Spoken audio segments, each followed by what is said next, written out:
एकलव्य विद्या संकुल।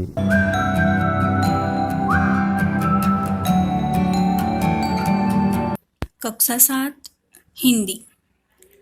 आज हम दूसरी कविता तब याद तुम्हारी आती है का गान करेंगे। उसके कवि राम नरेश त्रिपाठी हैं। आप सभी ध्यानपूर्वक यह कविता का अभ्यास करेंगे। सुबह का वातावरण खुशनुमा होता है और प्रकृति का रूप रंग कण कण दर्शनीय होता है। रिमझिम बारिश में सुबह का दृश्य मनमोहक और आकर्षक होता है। प्रस्तुत कविता में इसका सुंदर वर्णन किया गया है।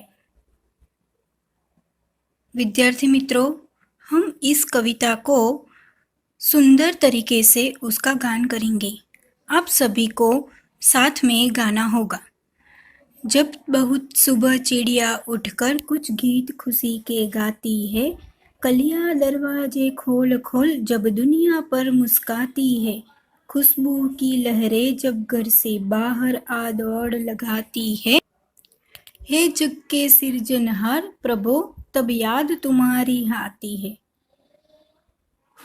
जब छम छम बूंदे गिरती है, बिजली चमचम करती है, मैदानों में बनबागों में जब हरियाली लहराती है, जब ठंडी ठंडी हवा कहीं से मस्ती ढोकर आती है, हे जग के सृजनहार प्रभो तब याद तुम्हारी आती है। विद्यार्थी मित्रों, इस प्रस्तुत कविता में कवि ने सुबह का वातावरण का वर्णन किया है। प्रकृति का कण कण दर्शनीय होता है। यहाँ पे प्रकृति के वर्णन का भावपूर्वक वर्णन किया गया है। जब सुबह होती है तब चिड़िया की आवाज़ आती है, कलियां दरवाजे खोल खोल कर दुनिया पर मुस्कुराती हैं, खुशबू की लहरें घर से बाहर दौड़ लगाती हैं। तब हमें जग के सृजनहार प्रभु की याद आती है।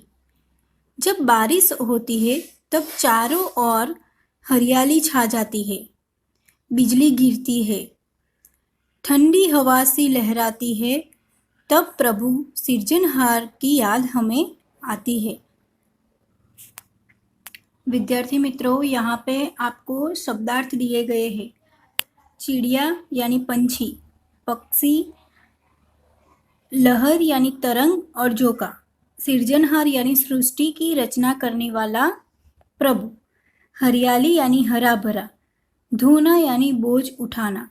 विद्यार्थी मित्रों, ये शब्दार्थ आपको नोटबुक में लिखने होंगे। अभ्यास में प्रश्न 1 प्रश्नों के मौखिक उत्तर दीजिए। ये प्रश्न लिखने हैं। आपको पता ही है सुबह होते ही क्या क्या होता है। सुबह होते ही चिड़िया चहचहाती है, कलियां खिलने लगती है, खुशबू की लहरें फूलों से निकलकर चारों ओर हरियाली छा जाती है और उस खुशबू फैलाती है। मैदानों में हरियाली कब लहराती है? तो विद्यार्थी मित्रों, यहाँ लिखा है जब बारिश की बूंद गिरती है तब मैदानों में हरियाली लहराती है। आपको प्रभु की याद कब आती है?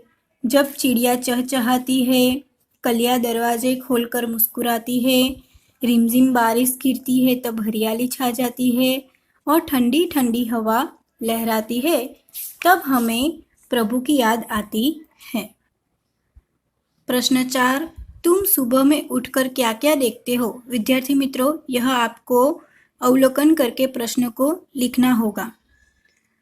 देखिए, प्रश्न 2, चित्र को देखकर वचन परिवर्तन कीजिए। विद्यार्थी मित्रों, आपने प्रश्न एकम 1 में किया था वचन परिवर्तन। एक वचन से बहुवचन में परिवर्तन कीजिए। चिड़िया उड़ रही है, यहाँ पे चिड़िया, उसका उच्चार चिड़िया ही होगा, लेकिन उसके ऊपर या के ऊपर चंद्र बिंदु लगाना होगा, यानी चिड़िया उड़ रही है। कली नहीं खिली है, कलियां नहीं खिली है, यहाँ पे भी चंद्र बिंदु लगाना जरूरी है।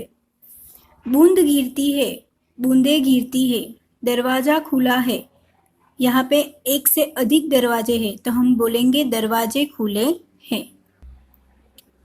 प्रश्न 3, शब्दों को उचित क्रम में रखकर अर्थपूर्ण वाक्य बनाएं। जैसे कि यहाँ पे है मैं फूलों भरता रंग कौन, तो ये वाक्य पूरी तरीके से बनाना है। जैसे कि फूलों में रंग कौन भरता है। इस तरह से 2 वाक्य आपको नोटबुक में बनाने होंगे। स्वाध्याय प्रश्न 1, प्रश्नों के उत्तर लिखिए। ये भी बच्चों आपको नोटबुक में लिखने हैं। प्रश्न 2, निम्नलिखित काव्य पंक्तियों का भावार्थ लिखिए। विद्यार्थी मित्रों, प्रश्न 3, समानार्थी शब्द कोष्टक में से ढूंढकर लिखो और उसका वाक्य में प्रयोग करो। जैसे कि पहला है सुबह, तो उसका क्या होगा? सुबह यानी प्रातः काल, तो हम उसका वाक्य बनाएंगे प्रातः काल देवालय में पूजा होती है। आप कोई और भी वाक्य बना सकते हो।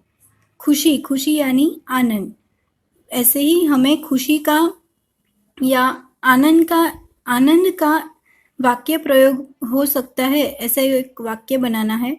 जैसे कि कक्षा में प्रथम आने पर मुझे बहुत आनंद हुआ। वैसे ही खुशबू का होगा सुगंध, बहुत यानी ज्यादा, मुस्काना यानी हंसना। विद्यार्थी मित्रों, यहाँ पे प्रश्न 4 में यात्रियों को शब्दकोश के क्रम के आधार पर अपने अपने डिब्बे में बैठाए। जैसे कि यहाँ पे पहले आएगा उठकर, स्वर जो भी है उसको हम पहले लिखेंगे उठकर।